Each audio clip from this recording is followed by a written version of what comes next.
안녕하세요. 이번 시간에는 완료 시제라고 불리는 제가 쓰는 표현으로는 완료 상 혹은 완료 형 표현에 대해서 어떻게 접근하면 좋을지 그 접근 방법에 대해서 한번 설명을 드리도록 하겠습니다. 우선 저희가 문법책을 보다 보면은 시간을 종종 이렇게 선 개념에 비유해서 나타내는 걸 많이 보실 수가 있을 겁니다. 그래서 가운데에는 현재가 위치하고 있고요. 왼쪽에는 과거가, 그리고 나중에는 미래가 위치하고 있는 걸 여러분들이 자주 보셨을 거예요.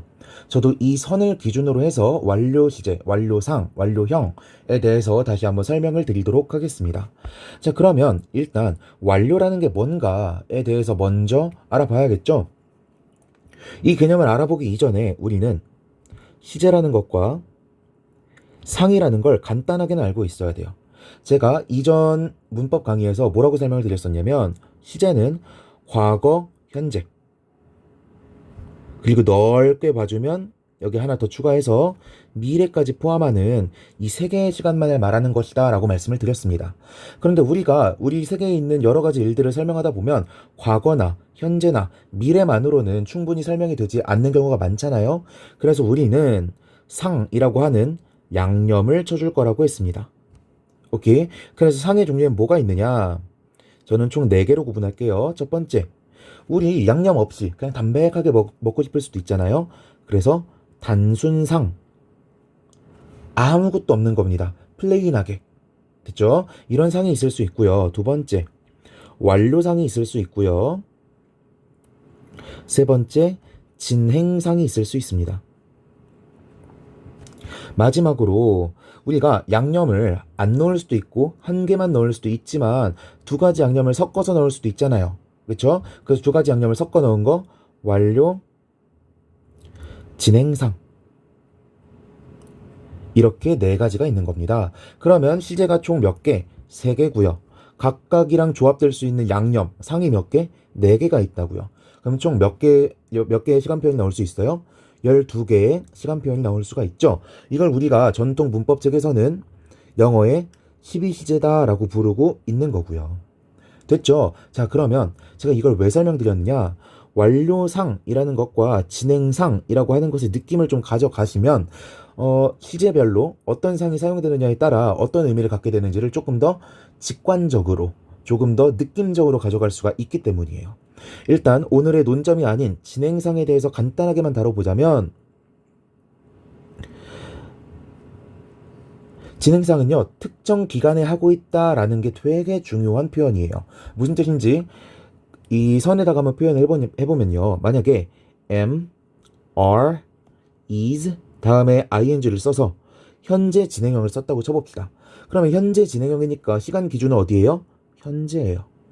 그쵸? 근데 현재 진행형이잖아요. 그래서 진행상이라고 하는 거는 특정 기간, 이 전체 기간이나 현재를 둘러싼 이 넓은 기간이 아니라 현재보다 조금 직전부터 조금 나중까지 가고 있는 이 시간 동안 지속되는 게 바로 진행상인 겁니다. 나 뛰고 있어 라고 말을 하는 건 무슨 의미가 되는 거예요? 나 한 3초 뒤에도 뛰고 있었고 앞으로 한 10초 뒤에도 뛰고 있을 건데 아무튼 내가 말하려고 하는 건 내가 지금 뛰고 있다라는 거야 라는 의미가 되는 거라고요. 오케이. 반면에 완료상이라고 하는 건요, 완료상이라고 하는 건 이전에서 당시까지 끼치고 있는 영향을 말하는 겁니다. 다시, 이전 시간에서 그 당시점까지 쓰는 게 낫겠네요. 당시점까지 끼치고 있는 영향이라고요. 이게 무슨 뜻인지 볼게요. 예를 들어서 have나 has 다음에 pp를 사용해서 완료 시제를 쓰고 있습니다. 그러면 현재를 기준으로 잡는 거겠죠? 현재 완료니까. 그러면 현재를 기준으로 해서 그 이전 시간 아무 때나 딱 잡아볼게요. 이때 있었던 일이 언제에, 현재에 어떤 영향을 끼치고 있느냐, 이걸 논하는 게 현재 완료가 되는 거예요. 무슨 뜻이냐? 자, 우리가 흔히 배우고 있는 현재 완료 시제의 용법을 통해서 한번 설명을 드려볼게요. 문법책마다 용법을 여러 개로 나누고 있습니다. 뭐 3개로 나누는 책들도 있고요. 4개로 나누는 책들도 있는데 보통 4개로 나누는 것 같아요. 무슨 용법? 첫 번째, 완료용법. 두 번째, 결과용법.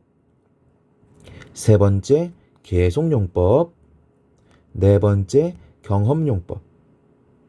각각의 해석들도 책에서 딱 정형화시켜서 알려주고 있죠. 완료는요, 이미 해버렸다, 했다 라는 의미로 해석이 된다고들 하고요. 결과는요, 어떤 앞에 어떤 현상이 있고요. 그 결과 뭐뭐 했다 라고 해석이 되고요. 계속은 뭐뭐 해왔다 라고 해석이 되고, 경험은 뭐뭐 해본 적이 있다 라고 해석이 된다고들 합니다.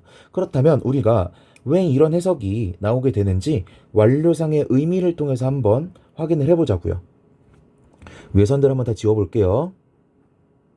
자, 주황색으로 표현해 보겠습니다. 현재 완료라고 하는 건 시제가 뭐예요?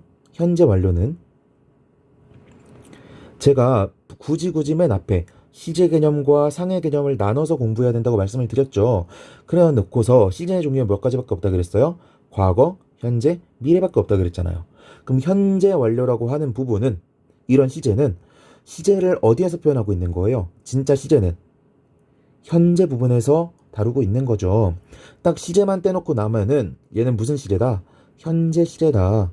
근데 현재 시제에 뭐가 붙은 것 뿐이다? 완료라고 하는 양념이 붙은 것 뿐이다 라는 겁니다. 그러면 내가 진짜로 말하고 싶은 건 과거의 일이에요? 현재의 일이에요? 현재 완료는 현재의 일에 대해서 말하고 싶은 거죠. 연두색으로 해볼게요. 현재의 일에 대해서 말하고 싶은 거죠. 그쵸? 그런데 현재에 대해서 말하고 싶은데 어떻게 말하고 싶은 거라고? 과거에 있었던 일이 현재에 어떻게 영향을 미치고 있는지, 혹은 그 행동이 어떻게 지속되고 있는지를 말하고 싶은 게 현재 완료라고요. 그러면 완료 용법으로 사용된 건 무슨 의미가 되는 거예요? 어떤 일을 내가 과거부터 시작을 했어. 그런데 쭉 해오고 있다가 비로소 끝난 시점이 언제야? 현재라는 거예요. 현재 끝냈다라는 걸 말하고 싶은 표현이지, 과거부터 해왔다라는 걸 강조하는 표현이 아니라고요. 됐죠? 결과용법은 뭐예요? 뭐뭐한 결과 뭐뭐 했다죠. 마찬가지입니다. 과거에 있었던 어떤 행동, 과거에 있었던 어떤 사건이 현재의 어떤 결과를 나타냈느냐를 말하고 싶은 게 바로 결과용법인 거예요. 그러면 계속용법은요? 이것도 똑같겠죠. 과거에 시작됐던 행동이 쭉 지속되어서 심지어는 지금까지도 지속되고 있다라는 걸 강조하고 싶은 게 계속용법이고요. 경험용법도 마찬가지예요. 내가 과거에 어느 한 시점에 했단 말이야. 그러면은 제가 이걸 했다라고 하는 기억, 경험, 추억 같은 게 쭉 유지가 되겠죠. 쭉 유지가 돼서 내가 지금 시점에, 바로 지금 그때에 대한 기억을 가지고 있어, 그때에 대한 경험을 가지고 있어 라고 말하고 싶은 게 바로 경험용법이 되는 거라는 거예요. 되셨죠? 여러분들이 지금 제 설명을 듣고서 저게 뭔 개소리야 라고 싶을 수도 있고요. 제가 설명을 제대로 하지 못했을 수도 있지만, 여러분들이 꼭 가져가야 되는 느낌은 뭐냐면, 시제라는 것과 상이라고 하는 건 분명히 다른 개념이라고 하는 거. 현재 완료라는 건 시제로만 놓고 보면 무슨 시제다? 현재 시제다. 그래서 진짜 말하고 싶은 건, 아무리 과거부터 시작된 게 현재까지 이어지는 걸 말하는 거라고 하더라도 진짜 말하고 싶은 건 언제 이야기다? 현재 이야기다. 다만 내가 지금 현재 겪고 있는 일들이 과거의 사건으로부터 영향을 받거나 과거부터 시작되었거나 과거에 있었던 일이거나 이랬을 뿐이지, 결국에 하고 싶은 말은 현재에 대한 내용이다라는 겁니다.